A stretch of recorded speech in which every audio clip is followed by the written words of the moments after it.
Hello, Art Twist, and thank God I get to do another Raw recap and review. This one is from June 29, 2026, in Atlantic City, New Jersey. Now, if you enjoy WWE content like this, please subscribe to the channel. Every week we do a Raw recap and review, and we do the PLEs on this channel as well every month. Also, if you enjoyed WWE 2K26 content, we have this on the channel as well. We finished the CM Punk Showcase, and now we're continuing on with the My Rise. The first episode came out last week. Be sure to check that out. Now, let's get into the first segment of Raw. You know what, Raw, we got to get some talking in, and we get the King of the Ring, Oba, Oba, Oba. He pop out in the ring, still not wearing a crown. I guess the crown not big enough for him. You know,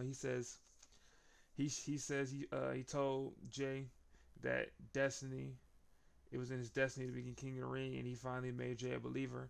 But he also says that Destiny is not finished with him, and that he needs to make a choice with which championship he's going to choose for SummerSlam. And Big Brock Lesner popped out with Paul Heyman with him. And he's up there smiling around, you know what I'm saying? And he's like, and Brock Poetry says, I like to congratulate you, Oba. You know, I don't really watch the product, which is funny that he says I don't watch the product. Everybody knows I don't watch the product. We do know, but it's just crazy that he don't. And he says I heard from Paul Heyman that you've been talking mess about me. You know, you said that you called me a coward and how you called me a bitch. Crazy. And he says I never been good at making promos. We all know that. That's why I'm with Paul. But Heyman was saying you talking all these good promos. But here's the thing, right? There's a saying that goes talk shit, get hit. And boom! Low blow right to the dead of the ruler. And then pick him up, hit him with an F5. He don't dip out with Paul Heyman. Oba get back up at the stage. He says, that's what you do, Brock. You pull up, you F5, and leave.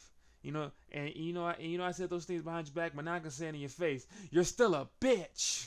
And he says, you know what? Let's settle the score. Me versus you at SummerSlam. And Brock says, okay, I rock with that, but one thing. It's going to have to be Hell in a Cell. And I said, oh my gosh, is he going to do double duty? I'm not going to lie, man. Oba Femi beats Brock Lesnar in a Hell in a Cell match and then beat somebody for the belt. I don't know how you can write this man to lose after that. You just can't. But yeah, that leads to them going backstage. Adam Pearce talking to Paul saying, like, you just blindsided me with this. He said, yeah, I did you a favor. And then he goes up to Oba, and Oba says, you cool with this? Oba says, yes. He wants to do it. So it's official. They are going to fight each other at Hell in a Cell. And that's going to be crazy because that might be Brock Lesnar's last match.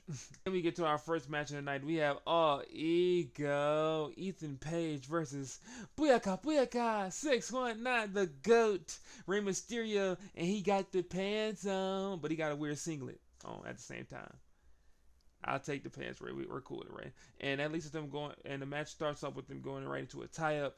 Leads to an Irish whip by Ray, but ends up getting a big shoulder tackle down from Ethan Page. Leads to him then Irish whipping him again, and that leads to Rey Mysterio getting a Hurricane onto him. He goes into the corner, tries to get the 10 punches on him, but Ethan Page slips down and slams him down onto the turnbuckle.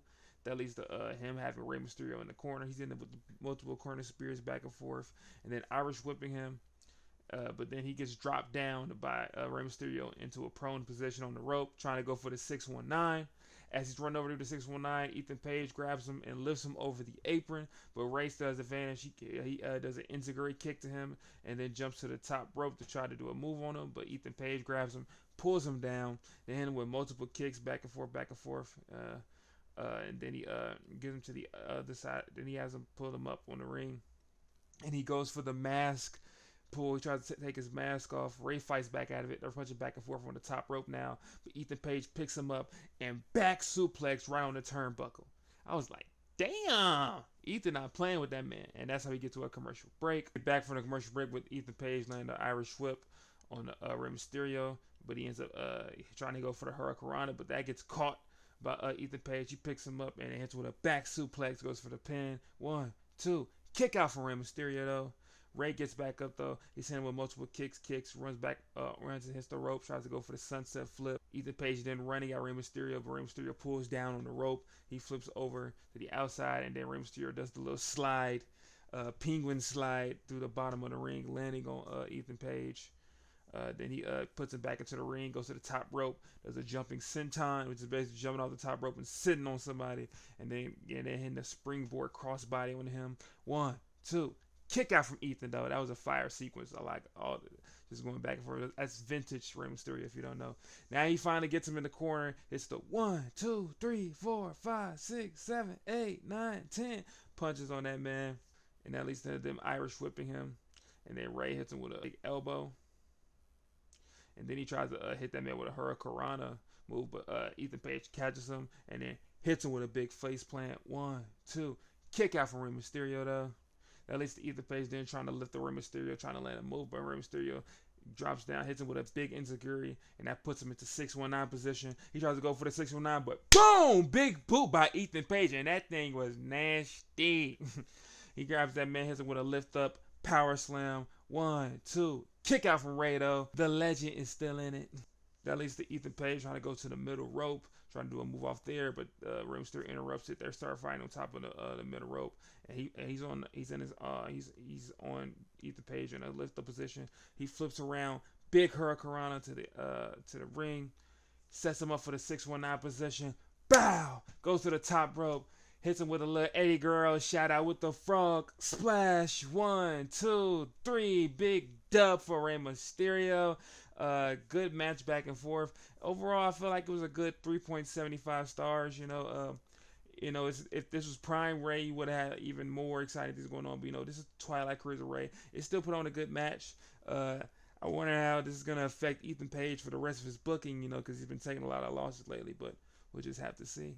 Then we get a segment with the Judgment Day. We have Dominic and JD trying to look for Danhausen. He done cursed Liv Morgan. He done took the money. They trying to get their stuff back, and they trying to get uncursed because JD has a match later on tonight, and they're looking for him. He's not there, so they find a gift up there. They take it down, and they said we're gonna use this as collateral, and they mess up his whole lair type situation. Next up, we get Joe Hendry. We all believe in Joe Hendry. He does a little concert in the middle of the ring. He just came back last week helping the Street Profits win the title. And speaking of the Street Profits, he says, I can't do my concert without the special guest. And that brings out the Street Profits. They coming out with their new one belts from last week's Raw. The crowd is getting hyped when they do the look. They did a little dance with him and everything. Montez going on to say that he's overwhelmed from all the love. And the crowd says, you deserve it. At least saying, you know what, speaking of you deserve it, he likes to give thanks out to the people. So, for example, the WWE Universe, he wants to thank them for all their support.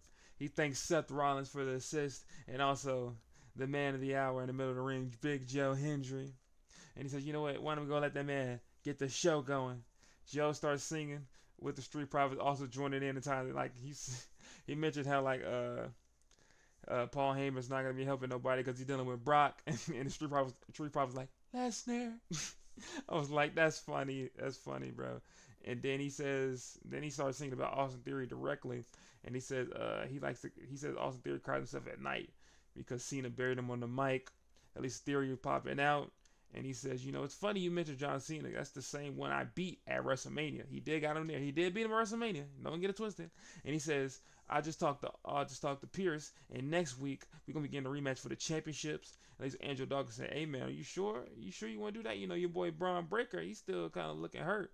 But Theory says, Braun Breaker will be off the leash and he'll be ready for the match. And Theory says, it's funny you mentioned how he destroyed me on the mic, but the same way he destroyed me on the mic, I'm gonna destroy you in the ring. And Joe says, we can fight right now if you really want to get to it, man. We don't have to do it later. We could do it right now. Commercial break happens, and then we get to our second match of the night. We get Joe Hendry versus Austin Theory. The match started during the commercial break, so we're coming back to tell you what happened. Joe is getting it started. He has the advantage when we get back from the commercial break, landing multiple uppercuts on the Theory. He gets him to the corner, but Theory fights out of it by landing him with he hits him in the corner, does the Irish whip on him, but Theory fights back out of it by grabbing him, hitting him with a big back suplex. He's punching him back and forth, and then grabbing him, and then slamming him on the mat for a 1, 2 kick out by Joe Hendry. At least Theory and then trying to get a little rest hold in. He has a little chokehold on him. But Joe Hendry fights out of it by hitting a big starter on him, kicking him in the midsection, then landing a big DDT. And lands to a double down between both men. Joe gets up, hits him with punches. He Irish whips him, and then hits him with a big elbow. Then he clotheslines him into the corner. At least the Austin Theory trying to get the revenge by trying to dive at him, but he gets caught by Joe Hendry and then turns to a big fall away slam, and he does the iconic look at me and turn around. After Joe does a big Oriform moment, he hits that man with a big spinning clothesline. 1, 2, kick out from Theory though. Joe still trying to stay on the action, picks up Austin Theory. Austin Theory gets down at it, hits him with a big spinning elbow of his own.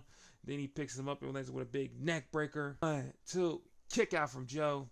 Now both men are getting up. They're going with the boo, yeah, boo, yeah, boo, yeah. Striking exchanges going back and forth. Theory hits the rope trying to run in at Joe Hendry, but Joe Hendry catches him. Boom. Hits him with the side effect. Shout out Matt Hardy. 1, 2, 3. I believe in Joe Hendry. Joe Hendry gets the W. Overall, I give that match 3.25 stars of the match. You know, we missed the first half of the match really, and it was a serviceable match. It was good for TV. You know, they just didn't do anything out of the ordinary what they would do. Pretty good match. You know, I'm also getting tired of Austin Theory doing these heel matches, man. Like every time I see him do a rest hold, I just get upset.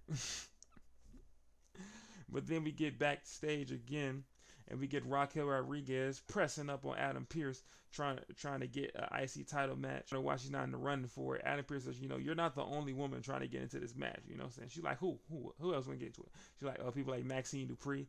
And Raquel basically scoffs through her, like acting like she's not done it. Says, I can run through her like she's easy. Adam Pearce is like, you know what? That sounds nice. You know what? Why don't you fight her tonight? And whoever wins is going to be fighting Sol Ruka for her IC title. That leads to then him dipping, and then Liv Morgan and Roxanne popping up, and Liv up there complaining about she don't know what's gonna be going on. Io Sky beat her. Danhausen took the money and everything, and Raquel's like, chill. The boys are gonna handle Danhausen. They're gonna get the money back, and with Io Sky, I'm gonna be on your side. I'm gonna help you out with that, so everything will be fine. But speaking of Io Sky, we get the promo from the Queen of the Ring herself. Io Sky pops up, put the little crown on. She says she is super grateful to come back to the U.S. as our Queen of the Ring. She says, you know, she beat Liv at Night of Champions, and now she's also going to beat her at SummerSlam again and be world champion once again. That leads to Trouble. Liv Morgan popped out.